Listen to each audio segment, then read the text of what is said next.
In the last couple of lessons, what we've been doing is talking about different principles of the law of torts, focusing on the tort of negligence and one of the subsidiary issues therein, which is this idea of psychiatric injury or psychiatric harm.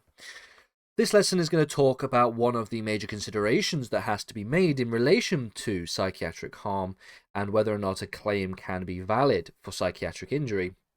This is looking at the distinction between primary and secondary victims, focusing first on the concept of the primary victim principle. So far we've explored a whole series of different cases involving psychiatric injury in the tort of negligence.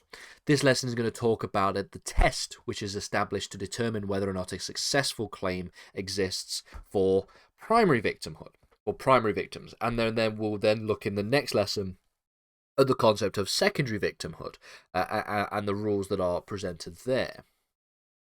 So what does it mean to be a primary victim? Well, generally speaking, the test for establishing a primary victim is that the defendant in question, or at least the claimant in question, should I say, be placed in some form of immediate danger, and that danger is caused by the negligence of the defendant. Remember that in all of these cases, in all of these claims, the idea of damage is what we're talking about. We're talking about the concept of being able to claim for psychiatric harm. So in all of the instances, the cause of the harm and the cause of the danger and the cause of anything, okay, has to be the result of negligent action. It has to come from negligence. So assuming that there is negligence, then can the psychiatric recognized psychiatric condition that may have been caused as a result of said negligence give rise to liability by way of psychiatric harm. That is the general rule. The most authoritative case on this issue is the case of Page and Smith from 1995. This case involved a minor car accident where one car would negligently collide with another. Again, the idea here is that there is negligence involved. Despite the fact that there was no physical injury that was incurred, the claimant argued that this had led to the recurrence of something known as chronic fatigue syndrome.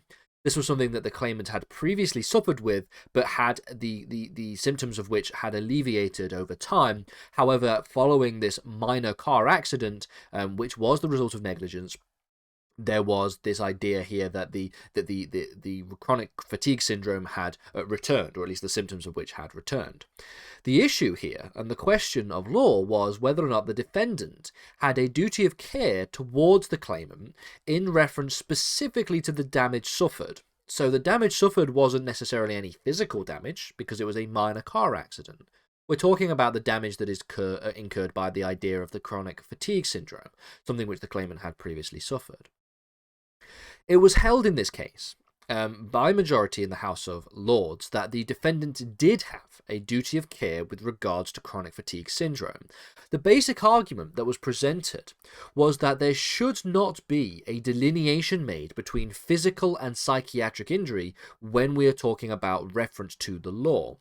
As such, if it can be shown that there is and there was reasonable foreseeability with regard to the physical injury, this mere fact, the fact that there should have been reasonable foreseeability in relation to physical injury, then the mere fact that this was the case would be sufficient to show the foreseeability of psychiatric injury as well.